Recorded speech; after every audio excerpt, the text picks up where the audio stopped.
Welcome to the era of new freedom. You're 24, you're David, and you're the perfect fuel for the platform economy. Your $12 an hour warehouse job feels like slavery. You want to be your own boss. You see ads on social media where working as a courier or driving a cab is presented as an endless adventure in the sunset. This marketing is poison wrapped in sugar. Silicon Valley corporations have spent billions convincing you that lack of rights is flexibility. You don't understand that by logging into this app, you're stripping yourself of your human status and becoming an independent contractor. In corporate lawyer speak, that means you're nobody to us. We don't pay for your vacation, we don't pay your sick leave, and if you die on shift, we'll just send a notice to the next courier. You click agree. You didn't read the 60 pages of fine print. Why? They only promise mountains of gold. The app is your new overseer, disguised as a game. It uses the same mechanisms as slot machines in Las Vegas. Place 5 more orders and get a $10 bonus. The screen flashes. Your brain releases dopamine. You feel a rush of excitement. You think you're beating the system, but the system is simply training you. It forces you to work during hours when you should be sleeping, and in areas you hate. You're a lab rat in a digital maze, and your reward is a handful of virtual crumbs that barely cover your rent. To start your own business, you need an asset. You go to the dealership and buy a used Toyota Prius on credit at an exorbitant interest rate. Your credit score is already rock bottom, so the bank squeezes you dry. They tell you the car will pay for itself. It's a mathematical lie. You haven't yet calculated commercial insurance, self-employment taxes, or the depreciation. Every kilometer you drive makes your car cheaper and your debt heavier. You signed a contract obligating you to work just to have the right to drive this hunk of metal. You're no longer a driver. You're an appendage to the loan agreement. A car isn't your tool, it's your master. You drive 300 miles a day and your Toyota starts to cough. Oil, filters, brakes. You learn their costs faster than your neighbors' names. You realize you're not working for yourself. You work for Shell, for Geico, and for Joe the mechanic. After all your expenses, your real income is $8 an hour. That's less than minimum wage. But you can't stop. If the wheels stop turning, the bank will repossess the car, leaving you with a $15,000 debt and nothing. You're trapped in the survival movement. To stay in place, you need to run at 60 miles an hour. Your work shift is 14 hours long. Your world is limited to your windshield and the smell of cheap air fresheners. You are part of optimized traffic. An algorithm tracks your every braking, every acceleration. It knows when you stop to use the restroom and punishes you by waiting for your next order. You drive people whose clothes cost more than your car. You listen to them talk about stock prices and investments, while your stomach rumbles with hunger.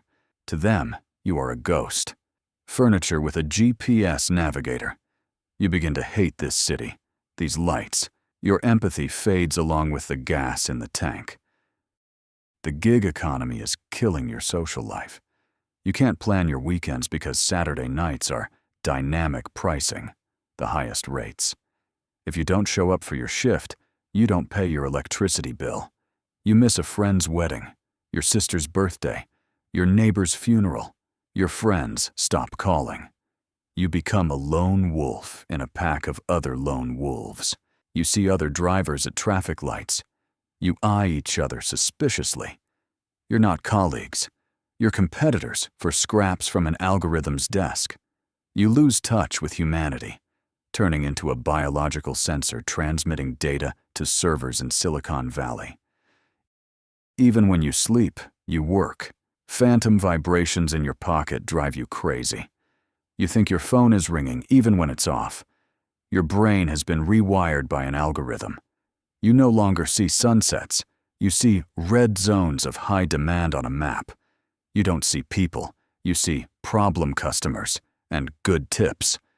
Your personality is erased. You start speaking in scripts. Hello, how was your day? You feel a cold emptiness growing inside you, one that even the most expensive Starbucks coffee can't fill. The end of the year approaches, and you realize the terrible truth. You've been operating at a loss. You earned $40,000, but $10,000 went on gas, $8,000 on car depreciation, $5,000 on taxes. The company isn't paying for you, and another $4,000 on fines and parking. Your net profit is less than unemployment benefits, but you have no benefits. You have no protection. You realize the company is simply shifting its operating expenses onto your shoulders. You pay for their offices, their servers, and their advertising campaigns out of your own pocket. You're not an entrepreneur. You're a donor. You're donating your time and property to keep the giant's profit charts rising. Your body is a spare part with no warranty.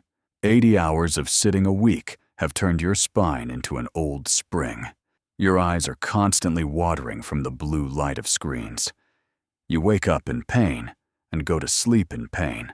Since you don't have insurance from your employer, you treat yourself with advice from the internet and massive doses of ibuprofen. You're afraid to go to the doctor because one visit will wipe out your weekly earnings.